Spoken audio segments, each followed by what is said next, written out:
Bueno, pues buenas tardes. Vamos a continuar con las sesiones. Para mí y para Saúl, a quien tengo aquí conmigo, pues es un placer compartir esta experiencia, porque yo es la primera vez que voy a hacer una cosa así, entonces espero que salga bien. La verdad es que lo hemos hablado por lo menos y espero que salga bien. Vamos a hacerlo de una manera bastante convencional, porque tampoco estaba yo seguro de cómo iba a ser el escenario, ni él tampoco. Entonces, primero presentaré brevemente una pequeña conferencia sobre la importancia de la alimentación en las enfermedades neurodegenerativas y posteriormente Saúl nos preparará o nos emplatará por lo menos varios platos basados en recetas cerebrosaludables, en alimentos cerebrosaludables. Bueno, entonces empezamos diciéndoles que algo que ha salido repetidamente hoy a lo largo de las diferentes charlas, ¿no? Que es que el tubo digestivo probablemente tenga o tiene, de hecho se le llama el segundo cerebro, porque en el fondo tiene las mismas estructuras, el mismo tipo de células, el mismo tipo de conexiones, etcétera, que hay en el cerebro. Y lo hemos dicho varias veces, hay unas teorías. Primero, hay una evidencia muy clara, que es que en la enfermedad de Parkinson los síntomas digestivos son muy frecuentes y muy importantes. Y segundo, que una hipótesis sobre el origen de la enfermedad de Parkinson y sobre cómo comienzan los síntomas, pues lo que nos dice es que todo puede comenzar en el tubo digestivo y no en el cerebro. Esta es una hipótesis que habría que probarla, pero bueno, está ahí. Y el segundo punto que es importante es decirles que la alimentación es uno de los pocos factores de riesgos modificables que hay. Es de las poquitas cosas que tenemos en nuestra mano y que podemos hacer para evitar cosas, para mejorar nuestra salud, porque afecta a todas las personas y es controlable por el propio sujeto. Por lo tanto, tenemos que prestar mucha más atención. Me gustaría unir esta diapositiva a la presentación que hacía el profesor Arzuaga esta mañana, que es, esta diapositiva intenta explicar cuáles son todos los mecanismos que pueden estar implicados en el envejecimiento, en el proceso de envejecimiento. No vamos a hablar de todos: la senescencia celular, el cansancio de las células madre, el que se altere la comunicación intercelular, la inestabilidad genómica, los telómeros, etcétera, etcétera. Pero sí me gustaría que se fijaran en los tres de abajo. Uno es la disfunción de las mitocondrias, el otro es la alteración del metabolismo de las proteínas y el último es una alteración de los sistemas de sensibilidad a los diferentes nutrientes. Es decir, que todo esto se sabe y hay muchas evidencias que dicen que tienen que ver con el proceso de envejecimiento.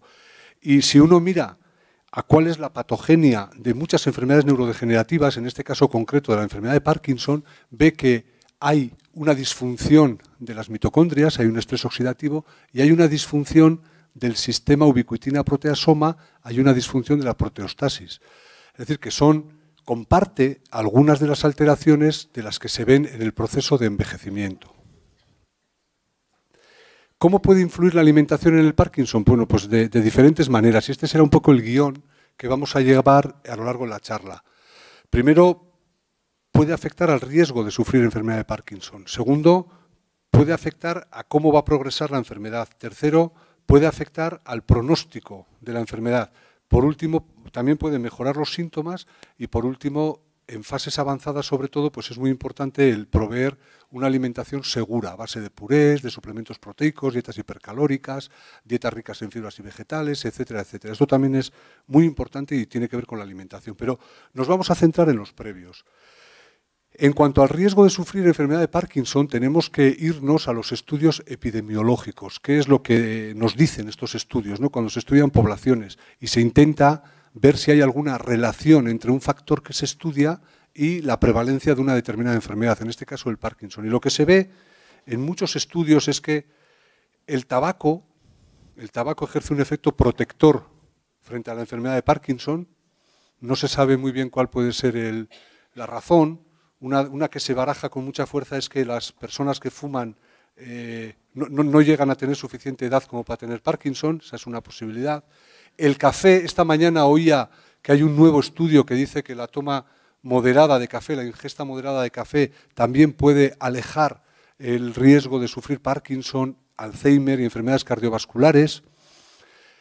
El alcohol tiene una doble cara en muchos estudios, consumo de dosis bajitas de alcohol y sobre todo si es vino y no alcoholes potentes, no licores, para entendernos, pues también podría ejercer un efecto protector. Todas estas cosas hay que ponerlas en cuarentena y hay que ser cauto al analizarlas, por lo que les explicaré más adelante. Se han estudiado muchos factores de la dieta. Los antioxidantes parece que pueden ejercer un efecto protector, sobre todo el té verde y el curry. Este sale prácticamente en todos los estudios. El curry porque es rico en la cúrcuma, que puede ejercer un efecto antioxidante muy potente. También se ha visto que puede ocurrir esto con la vitamina D y con los flavonoides. Los flavonoides son sustancias antioxidantes que están en todos los frutos que tienen color, en los frutos rojos, en los naranjas o en los verdes. Estos son muy ricos en flavonoides. Y los lácteos, sin embargo, juegan un papel negativo, se correlacionan inversamente, es decir, aumentan el riesgo de sufrir Parkinson, pero solamente en los hombres, no en las mujeres. ¿Qué quiere decir esto? Esto se ve en muchos estudios, que pasa algo en hombres pero no en mujeres, o pasa en mujeres pero no en hombres. Quiere decir que hay que ser muy cauto al analizar todos estos estudios y hay que tener en cuenta factores como una cosa que se llama la correlación inversa, por ejemplo, con el tabaco. Se dice que una persona con Parkinson fuma menos y que por eso que el hecho de que el tabaco previene del Parkinson. Claro, lo que no se sabe es si el hecho de fumar previene del Parkinson o el no fumar es ya un signo muy incipiente de sufrir una enfermedad de Parkinson. Esto sería una correlación inversa, es decir, no es que el tabaco cause tal, sino que es lo otro lo que hace que el tabaco haga tal. Y lo otro son las relaciones intervariables. Por ejemplo, hay una correlación entre el consumo de ácidos grasos de cadena larga poliinsaturados y la exposición a pesticidas, el consumo de lácteos y varones. Es decir, que cuando se analizan estos estudios epidemiológicos, uno no puede extrapolar solo la alimentación. Claro, la alimentación va a un cuerpo, a una persona que además tendrá otros estilos de vida, que además hará ejercicio o no hará ejercicio, tendrá una influencia genética o tendrá otra. Y por lo tanto resulta muy difícil de analizar estos factores en exclusiva y esto da lugar a cierta confusión. Pero bueno, esto es lo que hay. Y de hecho, en el estudio de los profesionales de la salud, en el que hay 130.000 personas, es un estudio americano, 130.000 personas incluidas desde el año 1984, se identificaron 508 casos nuevos de Parkinson. Y lo que hicieron fue comparar, porque claro, en este estudio preguntaban por los hábitos dietéticos, si seguían una dieta mediterránea o una dieta más parecida a la que podemos seguir aquí o una dieta más americana, entendida que consumo de carnes, comida rápida, etcétera, etcétera. Y estos eran los dos patrones, ¿no? El patrón prudente con frutas, verduras, pescado y el occidental más tirando hacia el americano. Y vieron que los que seguían un patrón prudente pues tenían menos riesgo de sufrir enfermedad de Parkinson. Lo que ocurre es que más recientemente se publica este estudio finlandés en 4.524 individuos a los que han seguido durante 41 años, identifican 85 nuevos casos de Parkinson y ven que apenas tiene influencia la dieta, el hábito dietético. Por lo tanto, esto te deja un poco con la duda de decir, bueno, ¿y cómo interpretamos esto? ¿Realmente sirve para algo seguir una dieta de un tipo o de otro? Pues hay que decir que no queda claro.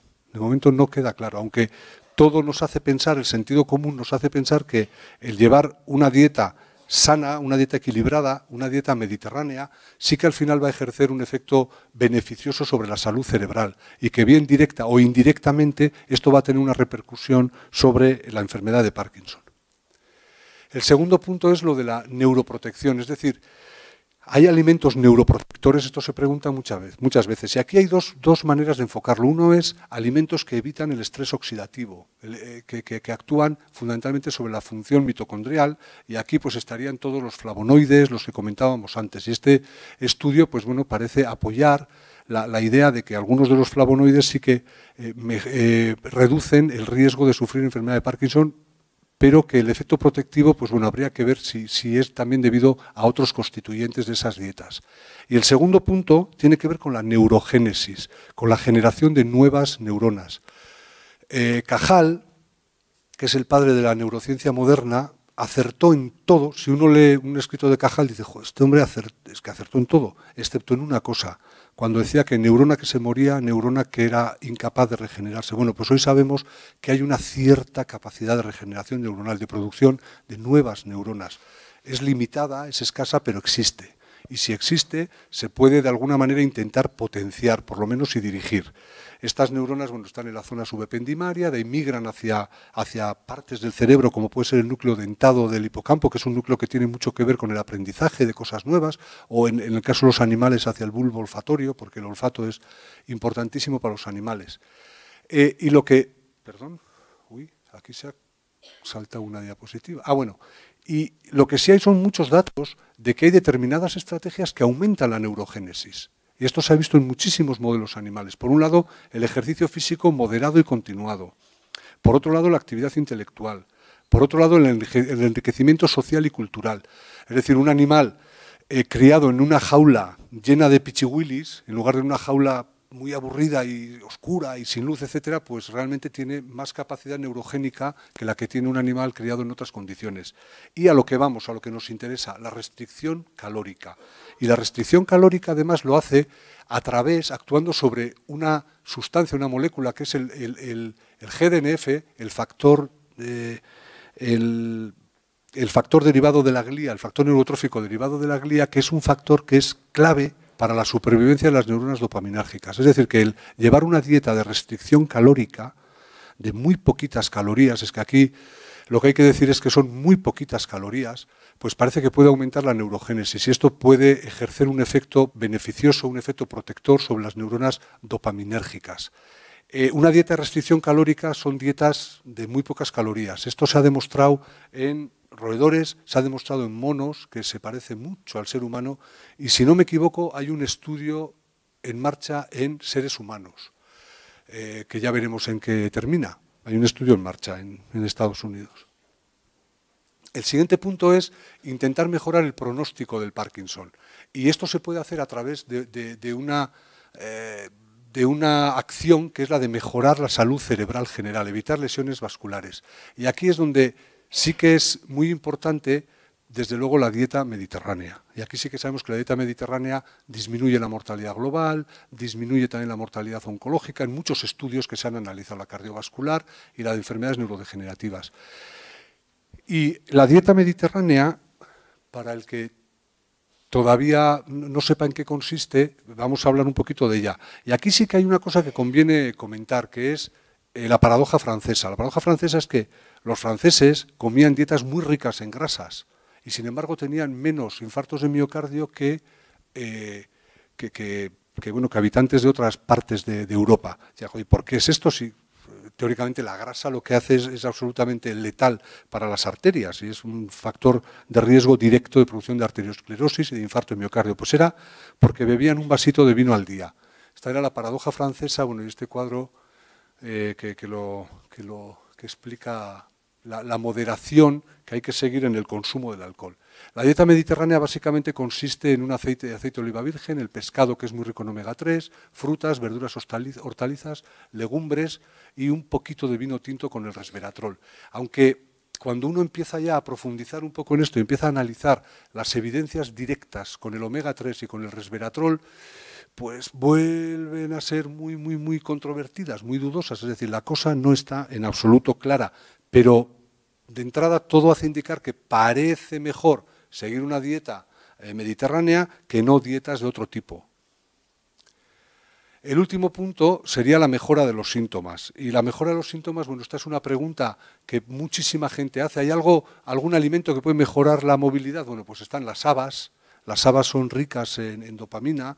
Lo que ocurre es que para que se note un poco el efecto de un plato de habas, pues casi habría que comerse un camión de habas, porque realmente hay muy poquita dopamina. En cualquier pastilla de levodopa de las que se venden hay bastante más dopamina que en un plato de habas. La mucuna pruriens es una especie de polvo que sí que es prácticamente levodopa pura, sin inhibidor. Y esto sí que puede tener un efecto beneficioso, pero en el fondo no deja de ser una levodopa. En el fondo no deja de ser una levodopa. Y luego está la dieta de redistribución de proteínas, que consiste en redistribuir proteínas, no eliminar proteínas. Esto es importante, ¿eh? Proteínas hay que consumir. Lo que se trata es de que esas proteínas se consuman sobre todo por la noche. ¿Por qué? Esto tiene interés sobre todo en personas con Parkinson que pasan tardes muy malas. Y pasan tardes muy malas porque la medicación no acaba de hacerles el efecto esperable. Y entonces, si uno hace una comida rica en proteínas, lo que sucede es que las proteínas de la dieta y la medicación tienen que absorberse en el intestino y cogen el mismo autobús. Y las proteínas tienen preferencia. Por lo tanto, el autobús se llena de proteínas y cuando llega la medicación, el autobús se ha marchado.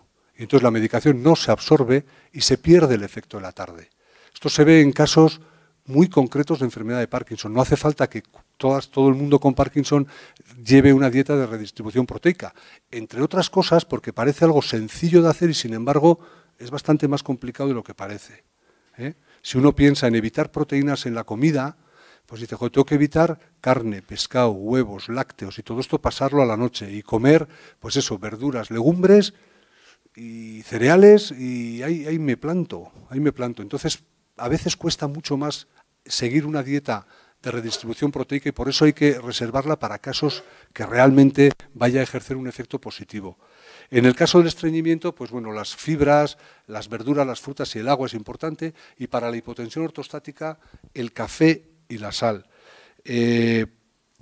Cuando uno no tiene la tensión alta, pues se puede permitir ciertos lujos, si uno es tomar un café a media mañana o hacer un aperitivo rico en sal, un aperitivo salado, que muchas veces ese síntoma tan molesto que afecta a muchas personas con Parkinson, que es la hipotensión ortostática, cae la tensión arterial, sobre todo cuando uno cambia de postura y se levanta y puede dar lugar a sensación de mareo, a sensación de fatiga, pues a veces se puede corregir con estas medidas. La historia del café es curiosa porque hay medicamentos, el café actúa, la cafeína actúa sobre un receptor que hay en el cerebro que es el receptor A2A de la adenosina. Vale, pues sobre este receptor, y lo que hace es inhibirlo. Pues sobre este receptor se están buscando fármacos que puedan ejercer un efecto beneficioso para el Parkinson. Son los antagonistas del receptor A2A de la adenosina, la estradefilina, el trazodant, otros que van a ir llegando ahora, que todavía no están dando el resultado apetecido. Y aquí, con mucha coña, decían si realmente un fármaco como la estradefilina, pues bueno, en el fondo, si uno tomaba un poquito de café o chocolate que actúa en el mismo sitio, pues igual conseguía el mismo efecto.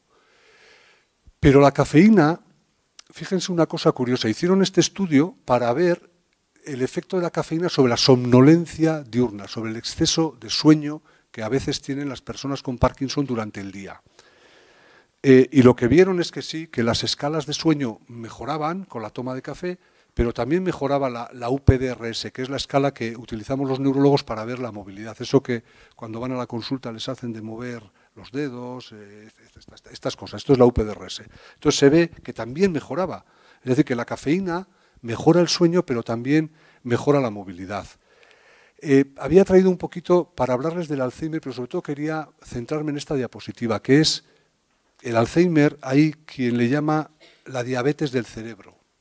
¿Qué mensaje quiero lanzar con esto? Pues el mensaje es que hay que controlar la glucemia. Las personas que tengan diabetes de cualquier tipo tienen que llevar muy bien controlada la glucemia porque un exceso de glucemia puede ejercer un efecto negativo sobre las funciones cerebrales. De hecho, hay una correlación bastante clara entre la tasa de diabetes, esto es en Estados Unidos, la tasa de diabetes y el crecimiento que está teniendo el Alzheimer. Y hay quien vincula estas dos cosas por diferentes moléculas.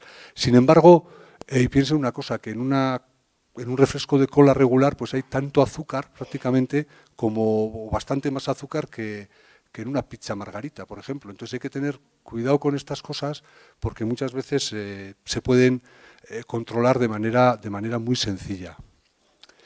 Y sobre la dieta mediterránea también hay bastantes más cosas hechas en el campo del Alzheimer y creo que todo lo que sea cuidar el cerebro, evitar el que aparezcan otras enfermedades neurodegenerativas, además de las del Parkinson, pues también viene francamente muy bien para el propio Parkinson. Bueno, y yo creo que con esto, se nos ha ido Saúl, Pero bueno, esta diapositiva es interesante porque cuando se dice lo de la dieta mediterránea, se dice, bueno, ¿y cómo actúa la dieta mediterránea? Bueno, pues miren, este es un trabajo hecho en personas que tenían un problema que se llama deterioro cognitivo leve. Deterioro cognitivo leve es el paso previo a la enfermedad de Alzheimer. Hoy en día todo el mundo acepta esto.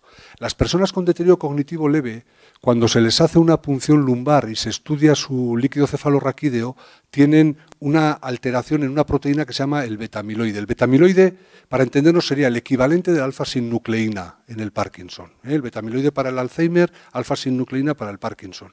Tiene una alteración, unos niveles bajos de una fracción, etcétera, etcétera.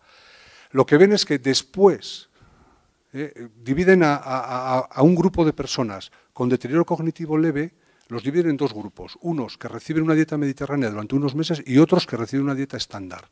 Y analizan los niveles de betamiloide en el líquido cefalorraquídeo al cabo de esos meses. Y lo que ven es que las personas con deterioro cognitivo leve que han seguido una dieta mediterránea, el patrón de esa proteína es más parecido a la normalidad y menos parecido al del Alzheimer. Es decir, que han corregido hasta cierto punto ese depósito de proteínas. Por lo tanto, actúan modificando directamente las proteínas que son las que parece que ejercen un efecto deletéreo sobre las neuronas. Bueno, y básicamente esto es lo que quería decirles, porque les quería contar lo que estábamos haciendo en la Fundación Cita Alzheimer, que es un proyecto sobre el Alzheimer, que es simplemente lo que intentamos es, en una cohorte de 500 personas, 500 voluntarios sanos, estamos siguiéndolos en el tiempo, año a año, con muchísimas pruebas, con resonancias, con neuropsicología, con análisis de líquido cefalorraquídeo, etcétera, para ver, y estamos analizando muy de cerca el estilo de vida, las dietas, el ejercicio, etcétera, etcétera, para ver si realmente todo esto tiene una influencia en el desarrollo final de Alzheimer o no tiene ninguna influencia. Es una corte que, bueno, que ya va por el tercer año, estamos ya en la segunda oleada y bueno, pues cada vez va dando mejores resultados. Claro, otra paradoja que quería contarles es esta de aquí, ¿no? Que al profesor Arzuaga ya me hubiese gustado decírsela, ya se la diré, que es que comemos fatal, vivimos estresados, no hacemos ejercicio, pero envejecemos mejor y vivimos más. No en el sentido de más longevidad, sino que más gente vive más años. Esta sería la manera de decirlo mejor. Y además que la tecnología está produciendo un efecto que es curioso, es decir, no nos cansamos de decir que como cada vez hay más personas mayores en el mundo, cada vez hay más posibilidades de que haya más Alzheimer, Parkinson, etcétera, de enfermedades relacionadas con el envejecimiento. Si eso fuese así, deberíamos observar un crecimiento según se ve en la gráfica verde, ¿no?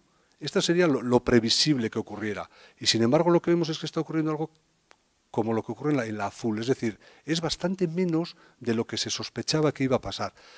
Y hay quien dice que esto se debe a la estimulación cognitiva que nos dan todas las nuevas tecnologías, que hace que el cerebro esté trabajando con mucha más intensidad y esto es una manera de luchar contra enfermedades como el Alzheimer. Esto ya tiene que ver con la neurogastronomía, que también es importante para la alimentación. Simplemente decir lo que pueden cambiar cosas como la música, el color del plato, etcétera, en la percepción que tenemos de diferentes sabores, etcétera. No es lo mismo comerse un plato de fresas sobre un plato blanco que sobre un plato negro. Sobre un plato negro saben más amargas o más ácidas que sobre un plato blanco. No es lo mismo comerse un plato de fresas oyendo música clásica que oyendo rock and roll.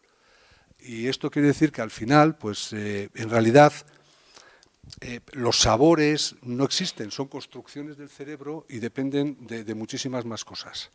Por lo tanto, como estilo de vida saludable, sí que me gustaría decirles el seguir la dieta mediterránea, practicar ejercicio físico moderado, realizar actividad intelectual, la interacción social es muy importante, intentar parar el estrés, y mantener la curiosidad, mantener viva la curiosidad, aprender un nuevo idioma, viajar, etcétera, etcétera. Todo esto siempre es bienvenido. Y una cosa importante, coman chocolate.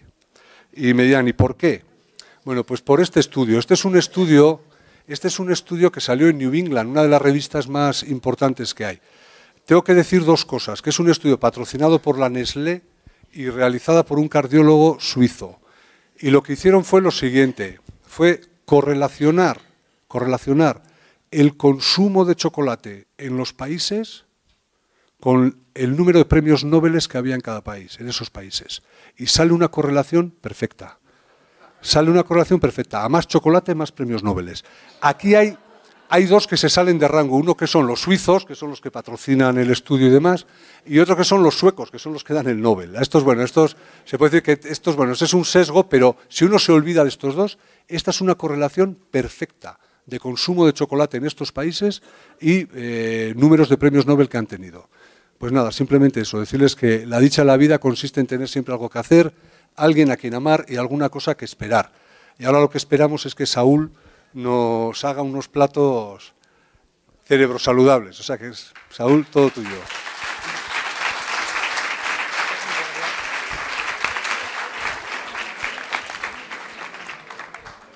Bueno, pues muchas gracias.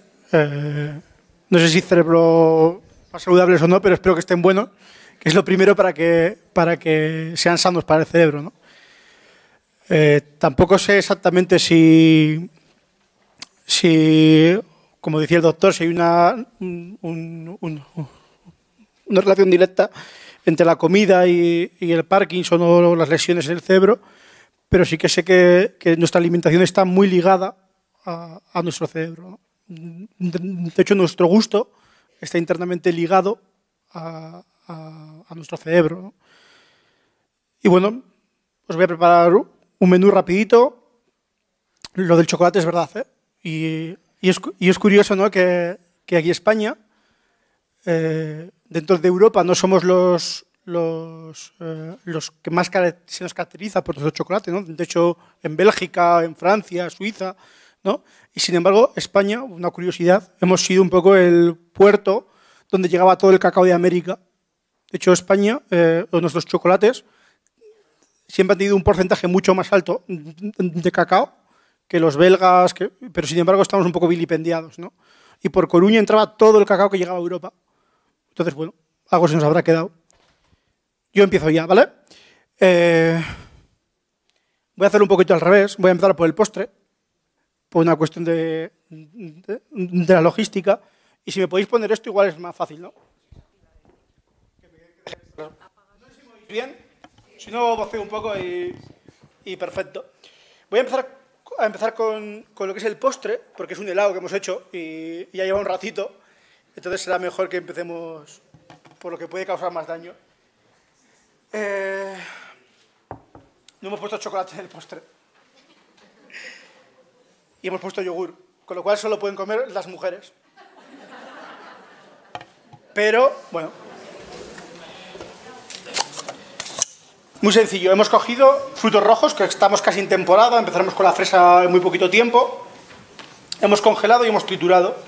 Ya nos ha quedado muy poquito de ese proceso de granizado.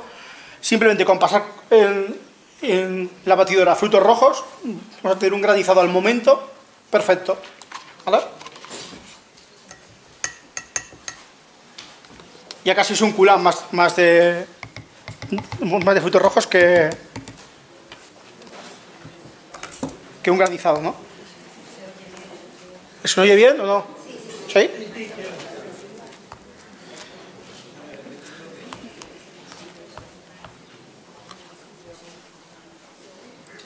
Bueno, y nuestro heladito, que lo hacemos nosotros, si alguien tiene interés en cómo se hace un helado, es facilito. Hemos mezclado un poquito de yogur natural con nata. Hemos puesto a punto de acidez, porque al mezclar la nata baja la acidez y nos gustaba que saldría esa sensación a yogur. Y hemos mantenido un poco filosofía de los postres en Japón, ¿vale? Muy ácidos, para que nos limpie bien la boca, y poco dulces, ¿vale? Si alguien lo quiere probar, aunque es mala hora para ir a comer, ¿no? Pero si alguien lo quiere probar, está a tiempo que se levante y que lo pruebe, ¿eh? En serio, alguien que haya comido pronto y que quiera merendar. Mira, y el caballero quería probar.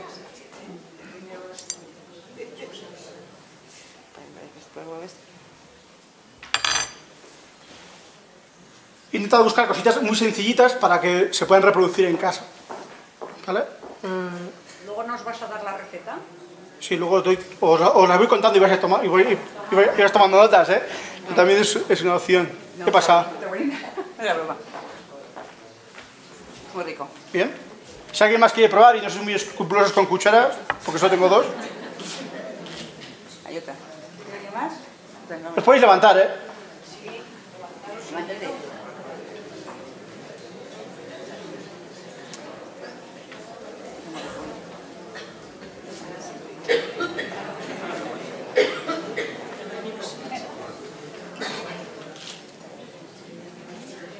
Hasta ahora veo a los hombres mucho más atrevidos que las mujeres, cosa que va en contra de ellos, pero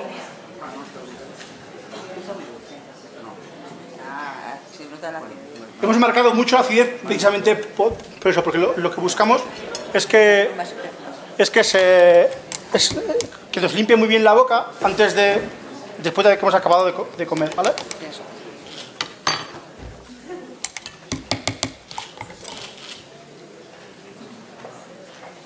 Bien.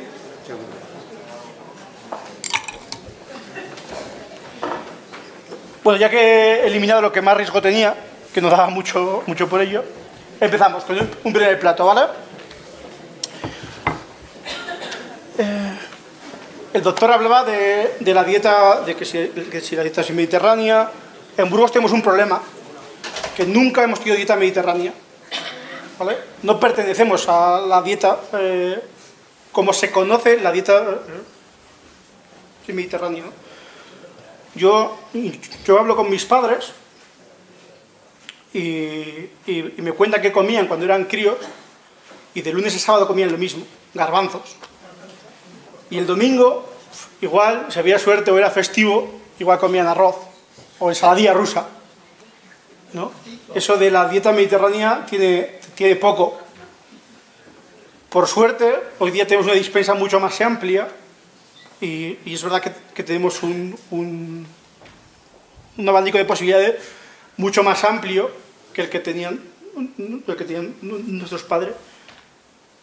Pero hay que diferenciar, ¿no? Lo que comemos en Burgos, que tenemos una cosecha muy cortita, un invierno muy largo, que el campo nos da casi nada, a lo que es la dieta mediterránea como la entendemos ahora, como el doctor ha proyectado que debemos de comer. Voy a hacer un plato con ensaladita de tomate, ¿vale? Bien el tomate, ¿no? Perfecto. Bueno, ensaladita de tomate, que lo vamos a combinar con una sardina ahumada, ¿vale? En este caso lo que hemos hecho es limpiar una sardina, como veis un poquito hermosa, para que sea más fácil, ¿vale? Hemos puesto en sal y azúcar para secar, para que se deshidrate, y hemos ahumado, ¿vale? Y hemos dejado que se macere en aceite de oliva. Os cuento lo del aceite porque va a ser importante después en el final del plato. Nuestro tomate picadito, ¿vale? Para hacer un tartar. O sea, ¿quién no sabe lo que es un tartar? Bueno, pues el tartar simplemente es picadito, ¿no? Un poquito de aceite de oliva. Una gotita de vinagre. Le vamos a poner un poquito de un orégano, que le va a dar un toque un poquito más a campo. Si nuestro tomate estaría muy ácido, según en qué época estemos, según qué variedad, habría que llegar a corregir con un poquito de azúcar, ¿vale? Un poquito de sal si quisiéramos, y lo voy a ligar un poquito con xantana. La xantana es una alga, es un texturizante, que si no tenemos, pues sin ningún problema, ¿vale? Pero nos va a dar un toquecito para que el plato sea un poquito más fácil de montar. Hoy día es fácil encontrar xantana, ¿eh? En cualquier herboristería, un poco que esté especializada en nutrición, es fácil.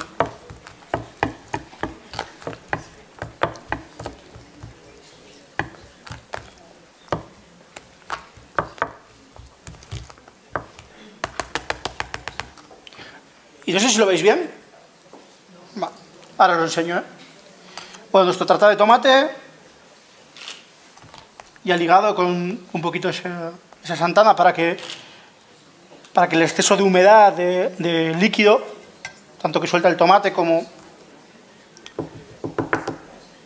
el vinagre, el aceite que hemos puesto, quede un poquito más sólido.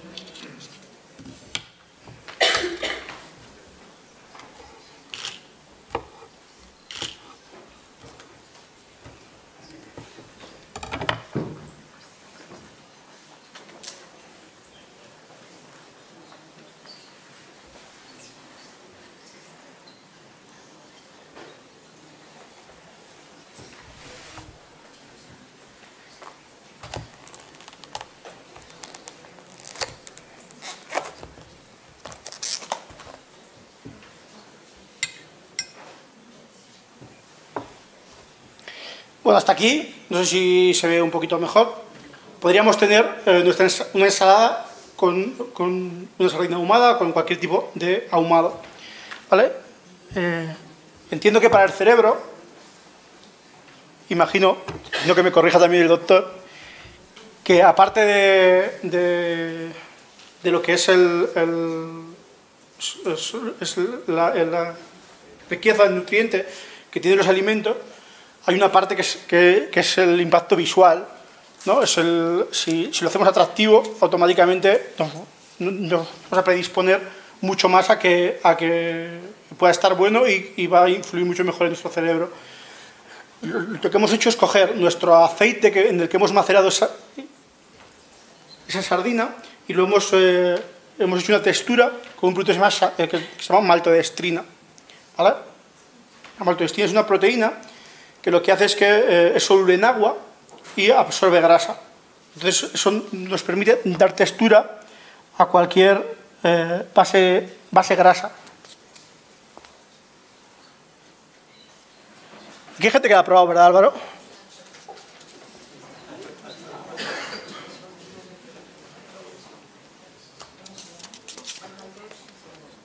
Y así acabaríamos nuestro plato. Es un plato que tenemos en nuestra casa, en nuestro restaurante. Repite lo último que has echado, ¿qué es? Es el aceite en el que hemos macerado esa sardina, ¿vale? Que hemos juntado con maltodextrina, que es un texturizante. Bueno, es un texturizante. La maltodextrina se obtiene del trigo y se utiliza mucho en los laboratorios como un excipiente. ¿Por qué? Porque si yo pongo un principio activo en una base que es grasa, con maltodextrina, puedo texturizar y puedo dejarlo con la forma de pastilla. Y le puedo dejar desde una crema hasta completamente compacto, ¿vale? En el bulli hacían un polvorón solo con aceite de un fruto seco y con la maltodextrina, porque el sabor es muy, muy, muy intenso. ¿Esto aquí lo quiere probar? Esto es como comer una sardina ahumada de forma virtual.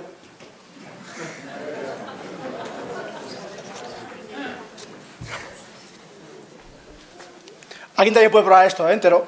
Ah, pues sí, sí, sí.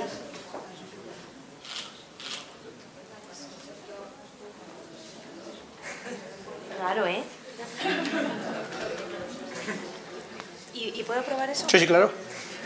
Los que hayan comido pronto, por favor.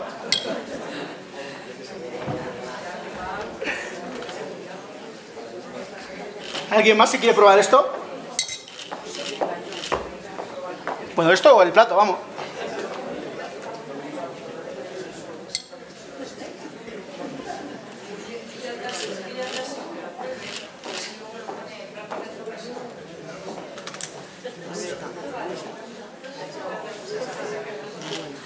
Que sí que, bueno,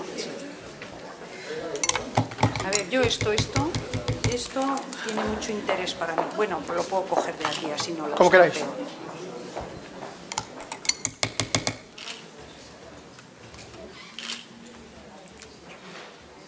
Oye, sí, una sardina virtual, efectivamente, lo metes en la boca. ¿Alguien más quiere probar esto? Sabe a sardina. Como cosa curiosa.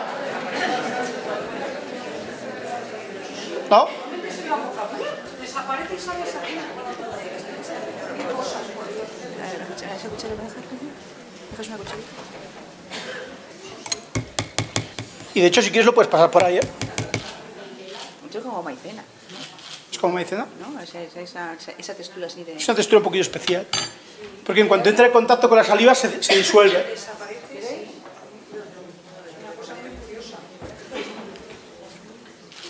Voy a por mucho.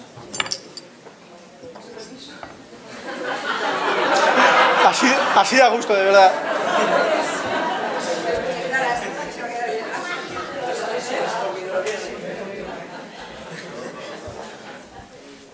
Bueno, hemos hecho el postre, hemos hecho el primero y vamos a hacer un segundo.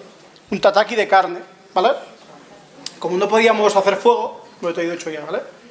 Simplemente hemos sacado un solomillo de una carne un poquito especial, muy nuestra, que se está poniendo muy de moda, que es de potro hispano-bretón, ¿vale?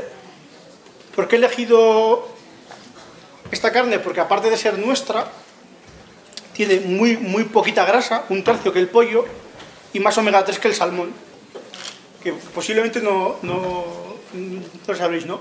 Porque hay un consumo muy pequeño aquí, hay un respunte y se está empezando a consumir, incluso hay gente que lo está poniendo en su dieta habitual. Aparte de que es muy interesante porque si no se van a extinguir, es una carne extremadamente sana, ¿no? Hay gente que dice, no, es que es dulce, es mentira, ¿no? Hay igual gente muy mayor que sí que ha comido algún caballo viejo, el músculo se carga con el colágeno y sí que sabe dulce, pero en el caso de lo que es un potro, es prácticamente el sabor muy parecido a de la ternera, con la salvedad de eso, de que es una carne extremadamente sana, ¿vale? Simplemente hemos sacado el solomillo, hemos cortado al revés, ¿vale? Para ahora cuando corte ir a contrafibra y poder sacar el filete más tierno, ¿vale? En este caso simplemente sellado por las 4 caras.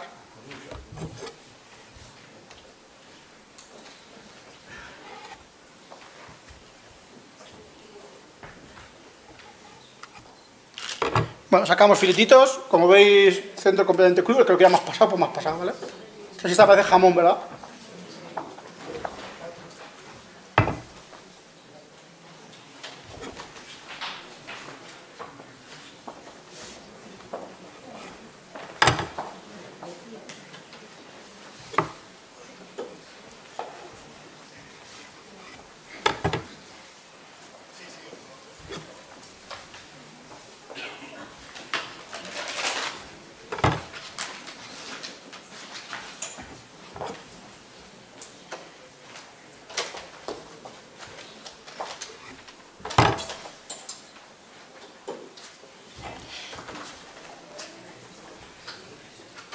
Lo que se vayan pensando quién lo va a probar.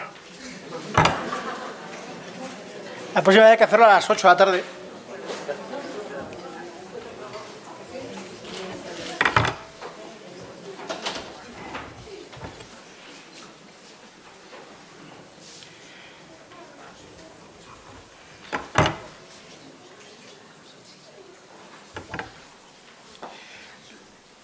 La verdad que en nuestra casa llevó mucho tiempo haciendo mucho guiño a cocinas asiáticas y un poquito más especialmente a cocina de Japón,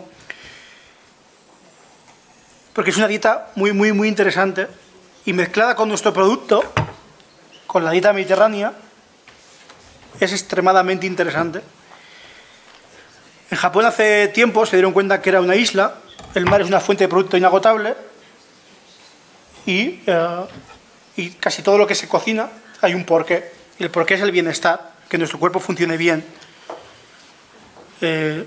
Nosotros, y sobre todo en Burgos, en un clima tan desfavorable como os decía antes, hemos tenido que comer en muchas ocasiones lo que había, ¿no? Para no morir de hambre.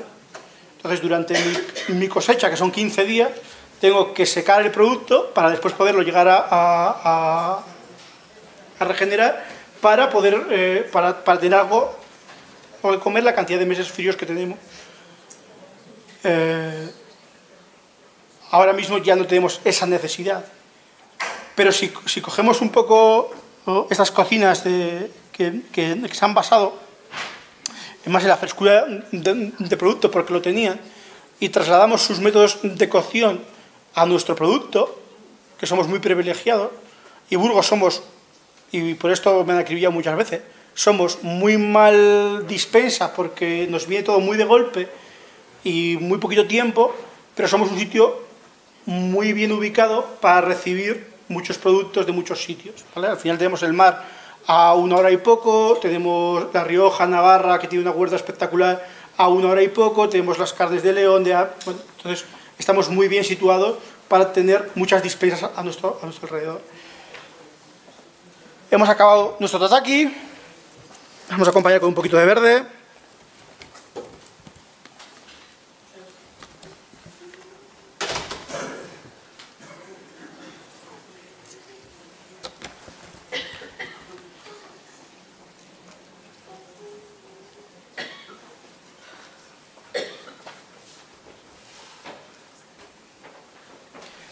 Y lo salseamos.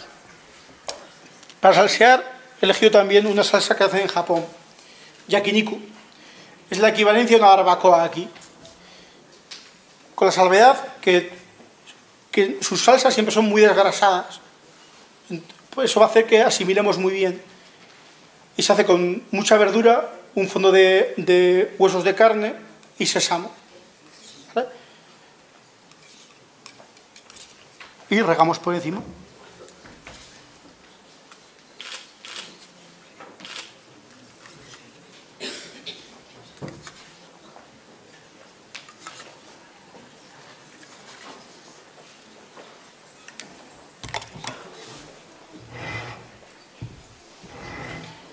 Y habremos acabado nuestro plato de carne.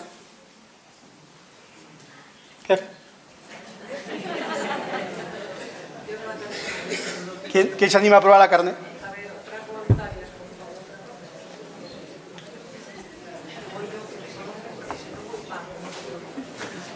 Esto con la mano se puede comer directamente, ¿eh?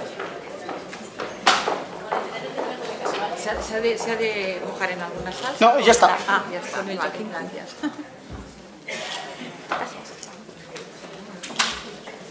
Buenísimo. ¿Otro está ahumado o solo del yakiniku? No, es la salsa.